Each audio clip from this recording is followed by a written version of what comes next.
नमस्कार, मैं एडवोकेट नेहा सुरेश दुबे आप लोगों से एक विषय को लेकर आप लोगों के समक्ष आई हूं। विषय ये है कि अब चुनाव नजदीक आ गया है। आप लोग देखेंगे जितने बरसाती मेंढक थे जो अपने अपने घरों में छुपे थे, अपने अपने बिल में छुपे थे, अब वो एक एक समाज कल्याण का काम लेके या सामाजिक काम लेके उन लोगों का चिल्ला वो चालू हो गया है, उन लोगों का कीचड़ फेंक चालू हो गया है। और जिस तरह से अभी आप देख रहे हैं कि आजकल रोड के खड्डों का मुद्दा लेके बहुत माहौल गरमाया हुआ है। किस तरह से एक अमुक पार्टी जो इस वक्त सत्ता में नहीं है वो सत्ताधारियों पे कीचड़ फेंक रही है कि रोड का काम नहीं हुआ, खड्डे हैं, ये है। वास्तविकता रोड में खड्डे हैं। इस वक्त शहर में वातावरण सही नहीं है और इसमें सबसे बड़ी गलती मुझे ऐसा लगता है महानगर पालिका की है। क्योंकि देखिए, जब भी लॉ एंड ऑर्डर थोड़ा मेंटेन करना चाहिए, सबसे पहले कानून ये है कि अगर आप किसी को टेंडर दे रहे हैं तो आप कहां से कहां तक का टेंडर,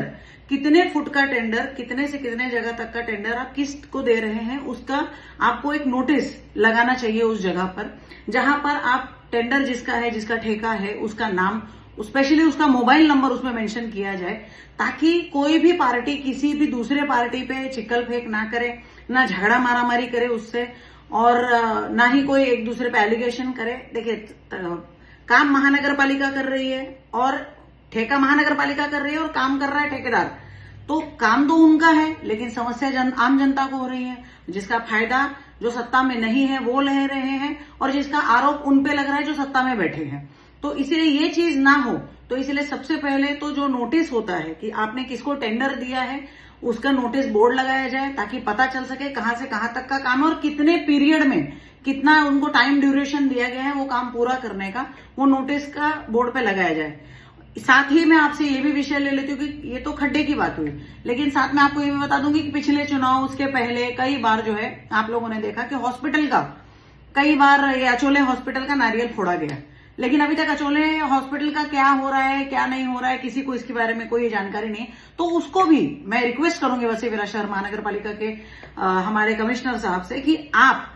उसका भी नोटिस लगाइए कि आपने भाई किसको ठेका दिया है, कोई किसको टेंडर दिया है, ताकि कैसा है कि आपस में कई जो 2-3 पार्टियां हैं आपस में लड़े ना। और अगर आपकी इच्छा ही है कि भाई हॉस्पिटल बन रहा है, एक आधा मार खाना चाहिए, खून गिरना चाहिए, तो बात अलग है, लेकिन मैं नहीं चाहती हूं कि मारामारी हो या कोई समस्या उत्पन्न हो। तो मेरा ये रिक्वेस्ट है कि आप टेंडर लगाइए ताकि हमको पता चल सके, जिसको आपने टेंडर दिया है उस कंपनी का नाम लगाइए, उसके कंपनी के प्रॉपर आदमी जो बात कर सके उसका नंबर डिस्प्ले करिए उसमें, ताकि जिस भी पार्टी के, जिस भी नेता को तकलीफ है उनको संपर्क करे और उनसे संपर्क करके अपना काम कर सके। जिस भी पत्रकार को उस विषय में पूरी जानकारी चाहिए, जिसको टेंडर दिया है उस कंपनी को फोन करके, उसके टेंडर के मालिक को फोन करके उससे बात कर सके, ताकि आम जनता को गुमराह ना किया जा सके, आम जनता को कंफ्यूज ना किया जा सके। क्योंकि यहाँ पे ऐसा हो रहा है कि 35 साल तक ये राज किए, अब आप राज कर रहे हो, लेकिन इसमें पिस रही है आम जनता।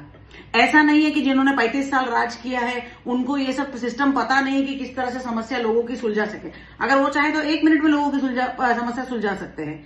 अभी जो सत्ता में आए हैं, जो नए नए सत्ता में आए हैं, वो भी अगर चाहे, कोशिश तो वो भी, प्रयास तो कर ही रहे हैं, तो वो भी अगर चाहे तो धीरे धीरे सारी समस्या सुलझ सकती है। लेकिन ये सब चीज ना होके, एक दूसरे पे चिक्कल फेंक ना करके, अगर कमिश्नर साहब चाहे तो ये सब चीज प्यार से निकाल सकते हैं, प्यार से इसको साइड में कर सकते हैं। तो कृपया करके जितने भी काम जहां पर भी हो रहा है उसका टेंडर का नोटिस जो है वहां पे रोड पे लगाया जाए, बड़ा नोटिस डिस्प्ले किया जाए, ताकि सबको पता चल सके कि ये फला रोड का काम, या फला गार्डन का काम, या फला जगह का काम ये कंपनी कर रही है। धन्यवाद।